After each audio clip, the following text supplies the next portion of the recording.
Pawan Kalyan cinema అంటే trim చేయాల్సిందేనా?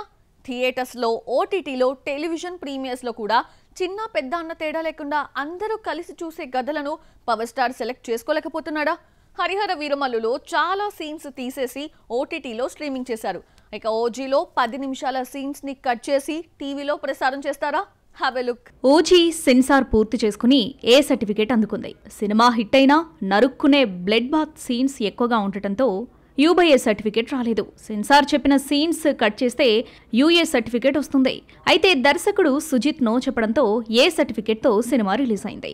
ఓటీటీకి ప్రత్యేకంగా censor లేకపోవడంతో ఎలాంటి కటింగ్స్ లేకుండా నెట్ఫ్లిక్స్లో స్ట్రీమింగ్ అయింది. అయితే టీవీలో ప్రసారం చేయడానికి 10 నిమిషాల సీన్స్ ను కట్ చేయక తప్పలేదు. టీవీలో ఏ సర్టిఫికేట్ మూవీని టెలికాస్ట్ చేయాలంటే రీసెన్సార్ చేసి యూఏ సర్టిఫికేట్ పొందాల్సిందే. 10 నిమిషాల వైలెన్స్ సీన్స్ ను కట్ చేశారు.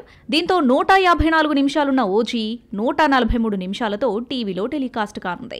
అందరూ కలిసి చూసేలా blood and bath scenes cut చేశారు. టీవీలో ప్రసారం కోసం ఓజీని కట్ చేస్తే ఓటీటీలో స్ట్రీమింగ్ చేయడానికి హరిహర వీరమల్లును ట్రిమ్ చేయాల్సి వచ్చింది. సాధారణంగా సినిమాల్లో లెంత్ ఎక్కువైందని కట్ చేసిన సీన్స్ ను ఓటీటీలో కలుపుతారు. కానీ వీరమల్లు విషయంలో రివర్స్ అయింది. వీరమల్లుకు ఫ్లాప్ టాక్ రాగా 4 రోజుల తర్వాత బోర్ కొట్టిన సీన్స్ ను తీసేశాడు. అప్పటికే సినిమా చేజారిపోయింది. అయితే ఓటీటీ నిర్వాహకులు మాత్రం ముందే మేలుకొని మరోసారి డ్యామేజ్ జరగకుండా జాగ్రత్త పడ్డారు.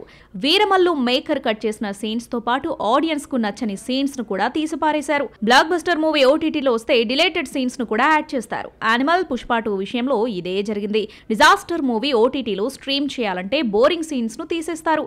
రిలీజ్ తర్వాత వీరమల్లును 15 నిమిషాలు ట్రిమ్ చేసినా ఓటీటీకి వచ్చేసరికి అదనంగా కొన్ని గుర్రపు స్వారీ సీన్స్, క్లైమాక్స్ లో బాబీ డియోల్ డైలాగ్స్ ను కూడా తీసేశారు.